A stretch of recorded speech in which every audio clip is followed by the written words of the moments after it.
A story about two strangers forced to face the past and their hearts in a place where time forgot to move. The wind howled across the frozen plateau, tearing snow off the mountain peaks and throwing it straight into the faces of the people climbing the narrow path toward the old monastery. It was the kind of place tourists never reached. Too high, too cold, too far from everything that could be called civilization. Anna gripped the map in her hands, trying to ignore the pain in her ankles. The day already felt like it had lasted a week. She had joined the volunteer group for one reason only: to escape. To escape the city, the memories, and that voice still echoing in her head. You dream too much, Anna. People like you should keep their feet on the ground. Now the ground beneath her was frozen and treacherous. But for the first time in months, she felt like she was actually going somewhere, rather than just running away. "You must be Anna," a voice called from behind. She turned and saw a man carrying two heavy backpacks, as if they weighed nothing. "Yes, and you must be Ilya," she replied, her tone cautious. Ilya smiled. It was a kind of smile that irritated her, confident, calm, a bit too sure of itself. "The coordinator said we'll be working together, restoring the storage hall." "Together?" she sighed. Perfect. Working together was the last thing she wanted, especially with someone who looked like he treated life as an endless adventure. She noticed a glimmer in his eyes that only belonged to people who never feared risk. "You've been here before?" "Yeah, a few times. I'm a climber, and a bit of an archaeologist when needed," he said, untying the rope around his pack. "I'm an architect, here to help with the restoration." Ilya raised an eyebrow. "Then we're the perfect match. You build, I dig. And if everything collapses, then we both take the blame." He laughed. She didn't. He seemed to take life too lightly, while she had spent hers afraid of taking even one wrong step.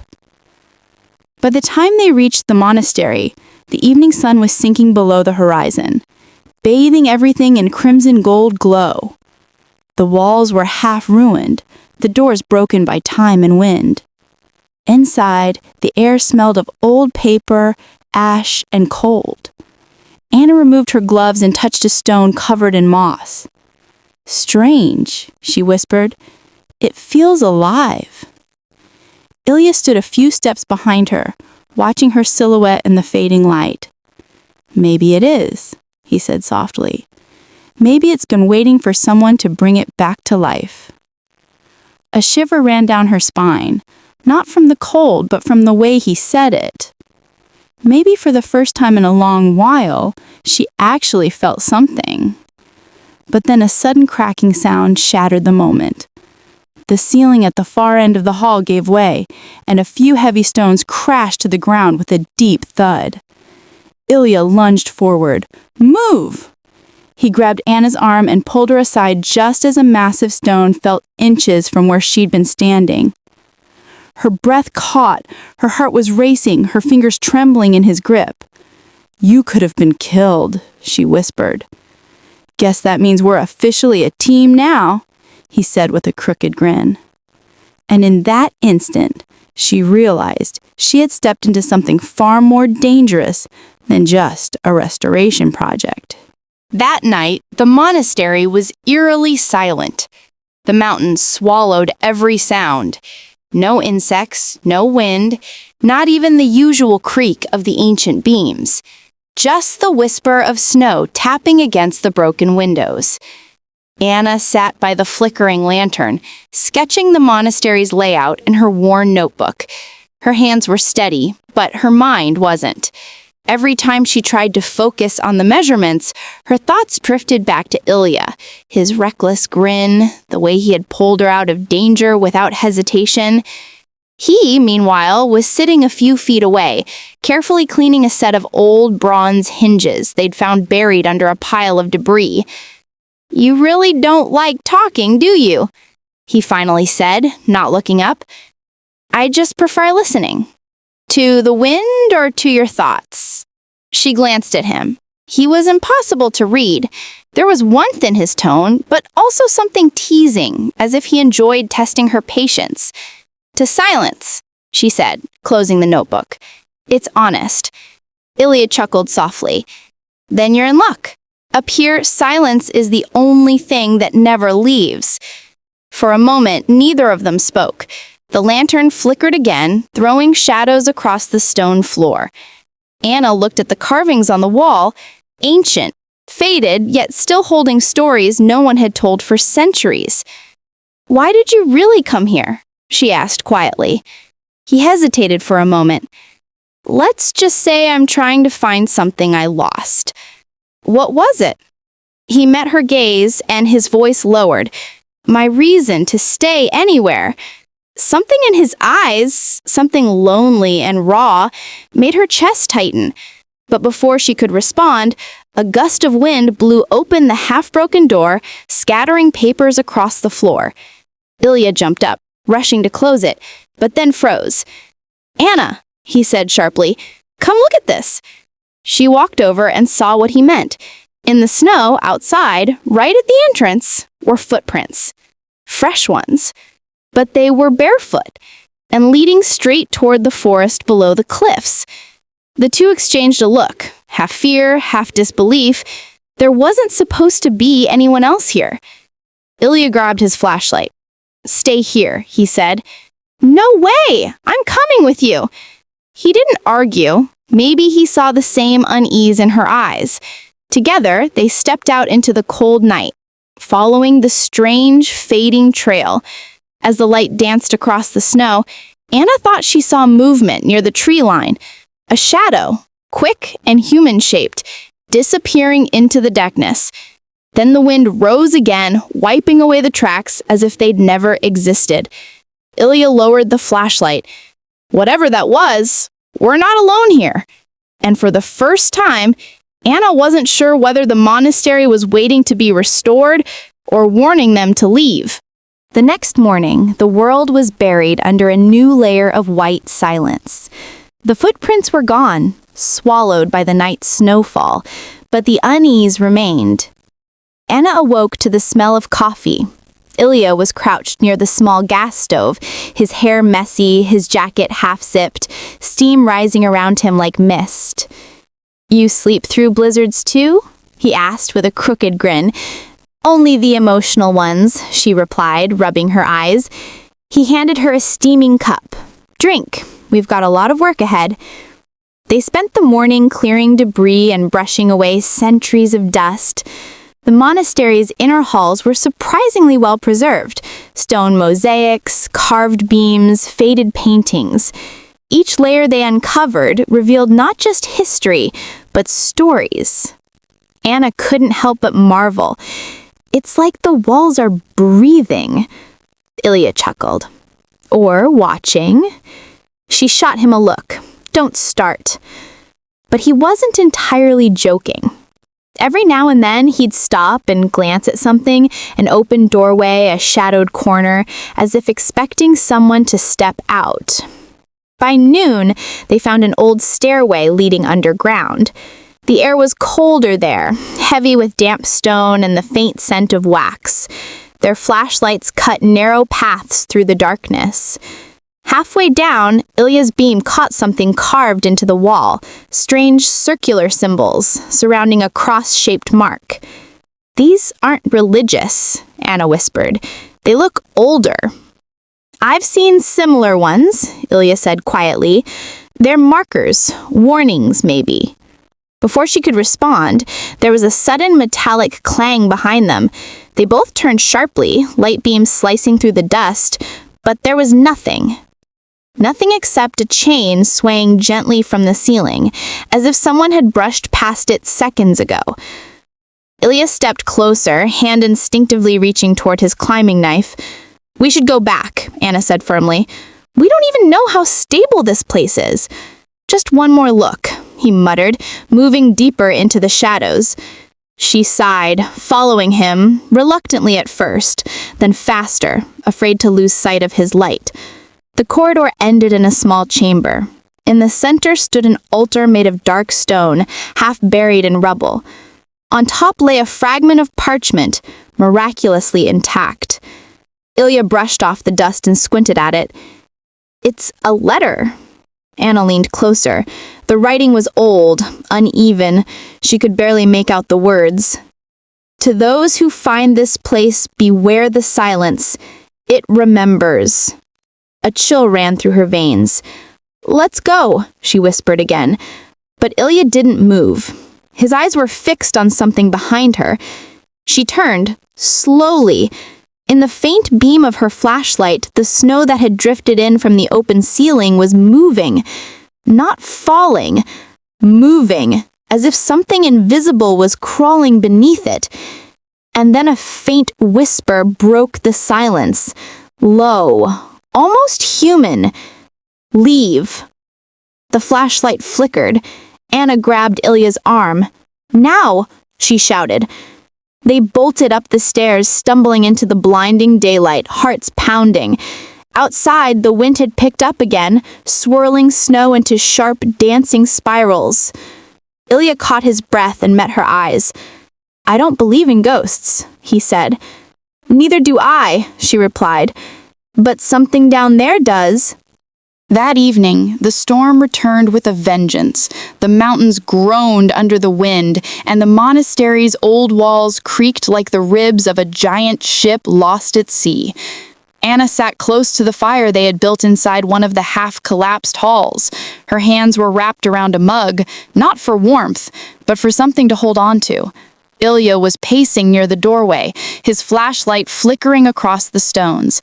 Neither of them had spoken much since their discovery underground. The silence between them felt heavy, full of unasked questions. Finally, Anna broke it. What do you think it was? Ilya shrugged, still staring into the dark corridor beyond the firelight. Air pressure. Wind through the tunnels, maybe. Wind doesn't whisper words. He turned toward her, his face half lit by orange light. You believe it was something else? She hesitated. I don't know what I believe anymore, but I felt something down there. For a moment, he said nothing. Then, quietly, you're not the only one. The confession made her look up sharply. His voice had lost its teasing tone. It was raw now, unguarded. You've been here before, haven't you? And something happened. Ilya's jaw tightened. He sat down opposite her, eyes fixed on the fire. 3 years ago, same monastery, different team. We were mapping the tunnels for a restoration plan. He paused. A rockslide hit. 2 people didn't make it. I'm sorry. He shook his head.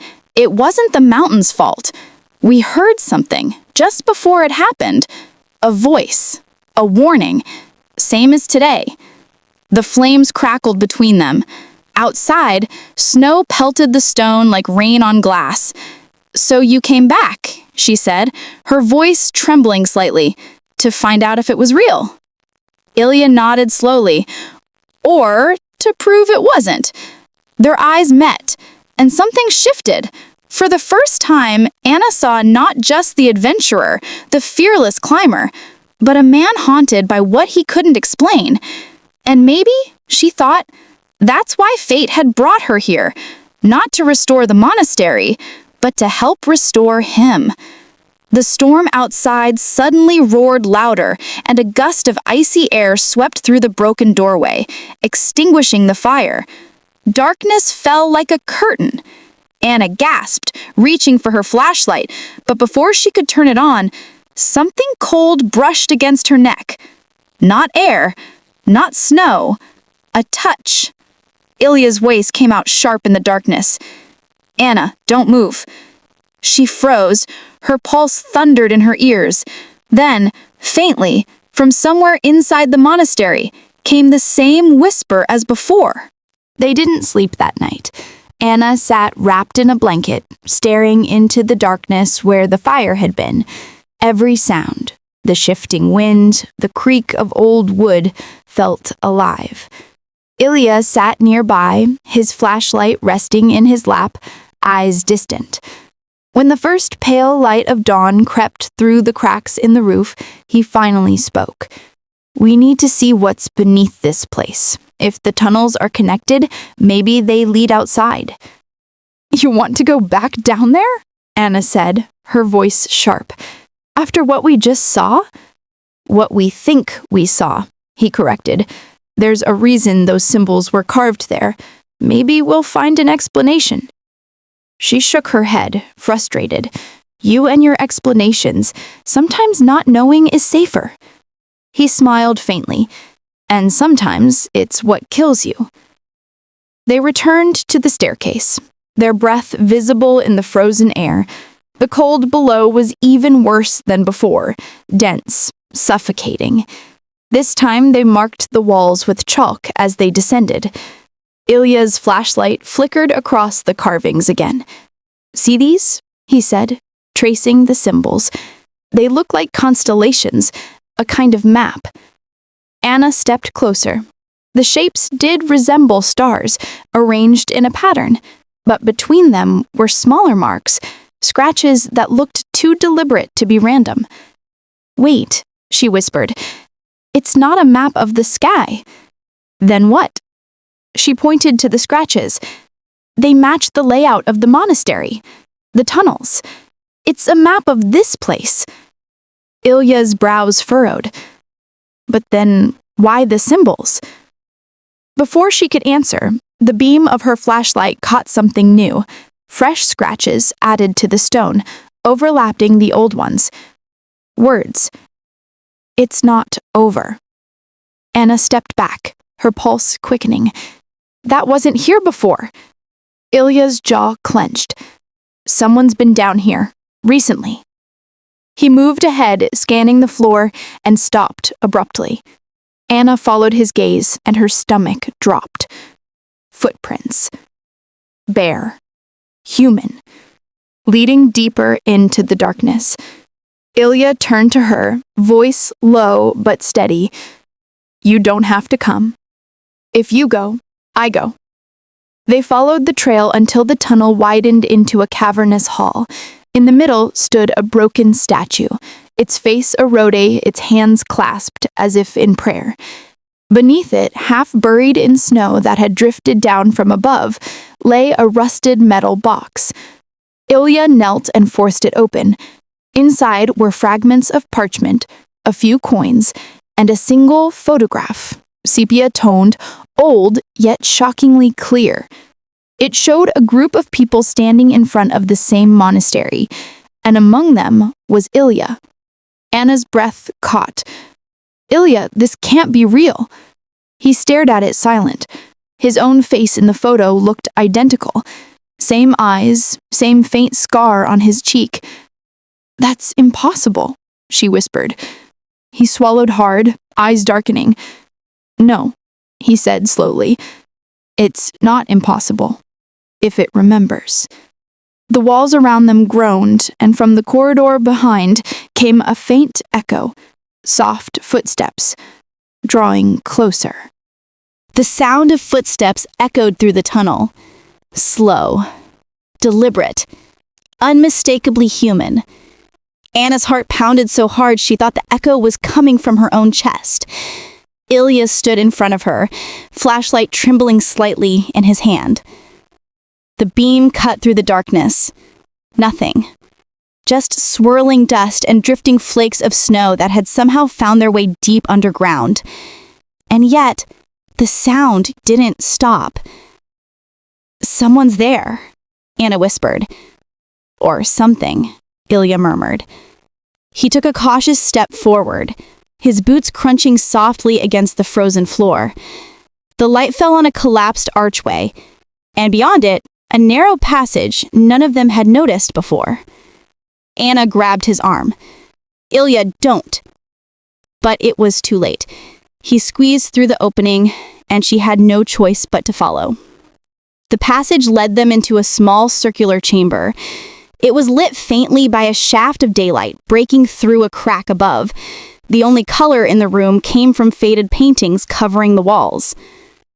Figures of monks, their faces erased by time. Circles, stars, symbols. And at the center, two silhouettes, standing side by side, one male, one female. Anna moved closer, her fingers brushing the paint. "It's us," she whispered before she could stop herself.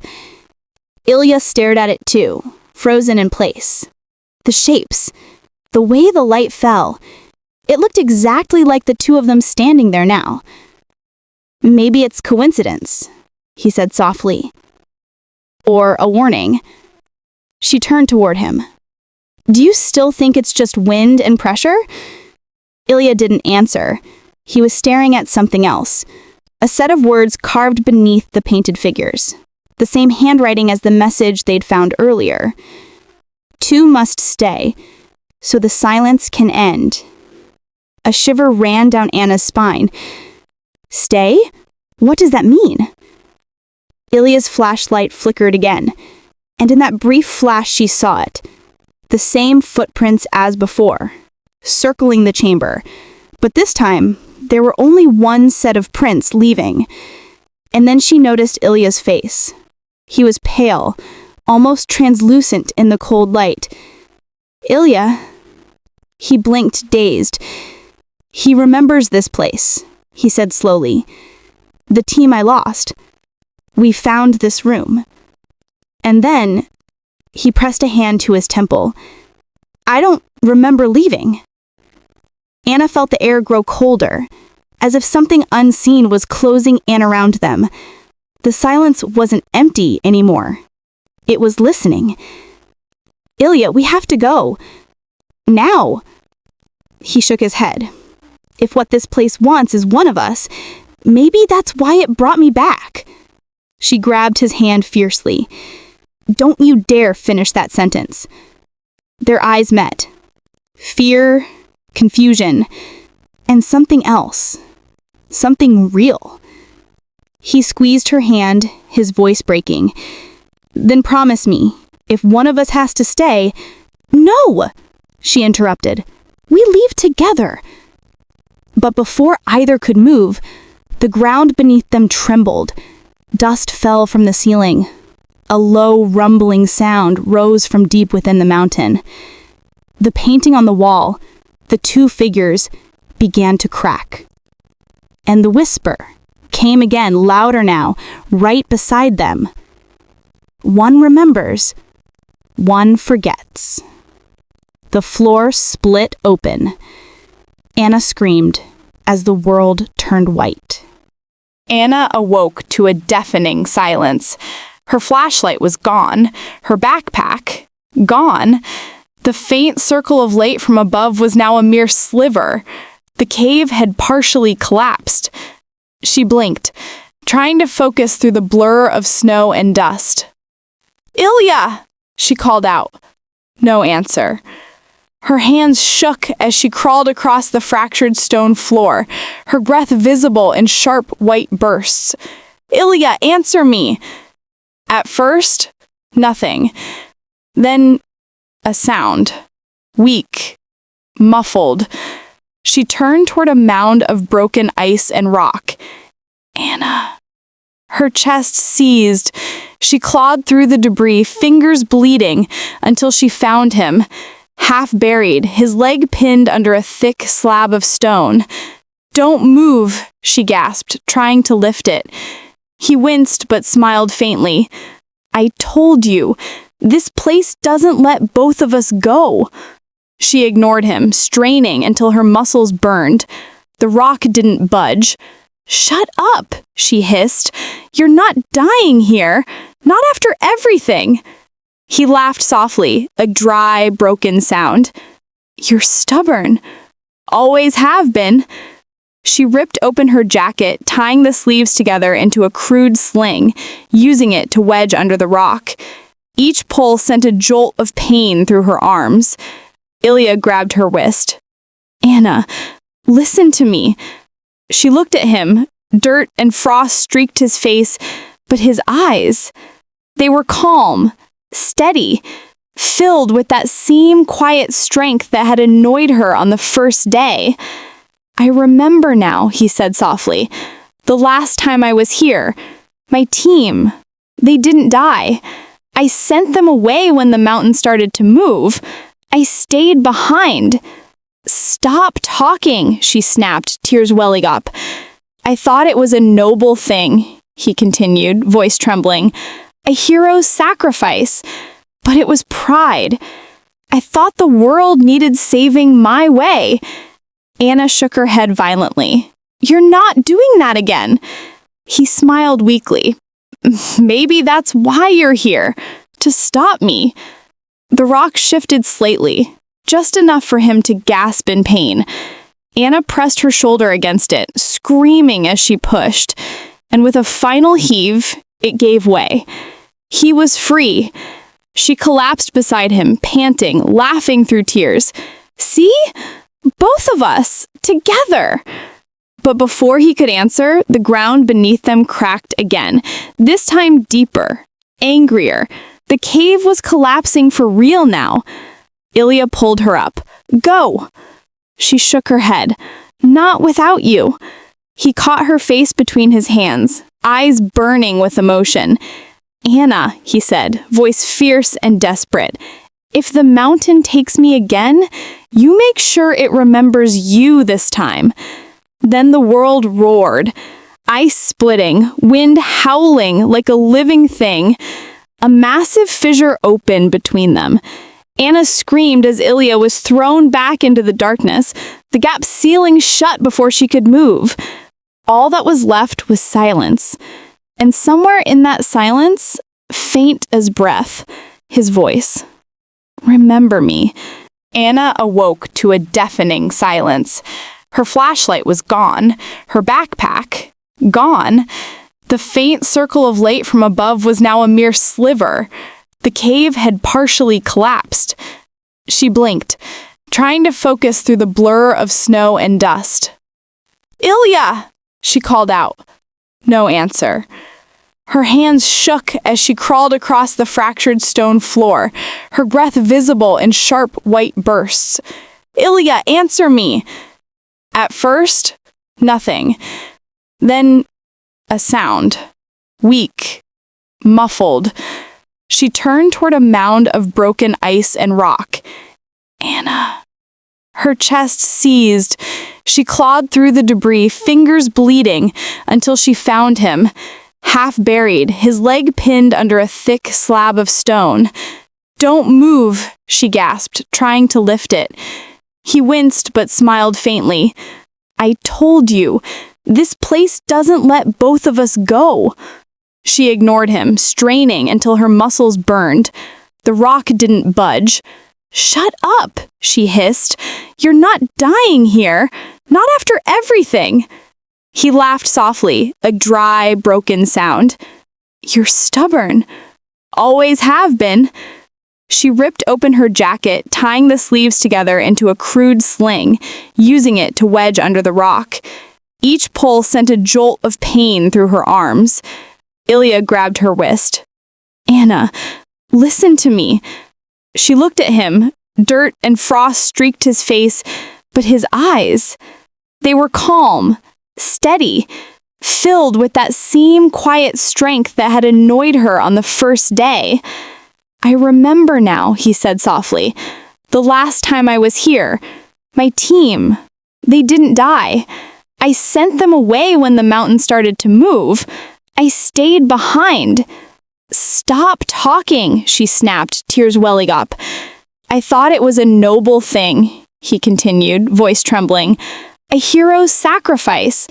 But it was pride. I thought the world needed saving my way." Anna shook her head violently. "You're not doing that again."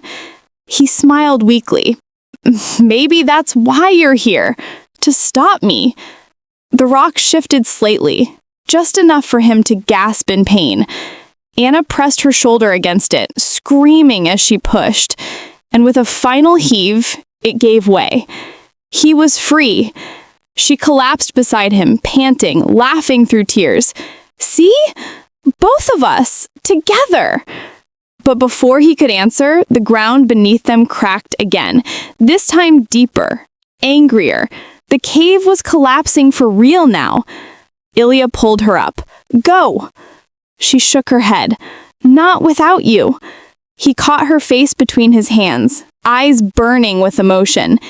"Anna," he said, voice fierce and desperate, "if the mountain takes me again, you make sure it remembers you this time." Then the world roared, ice splitting, wind howling like a living thing.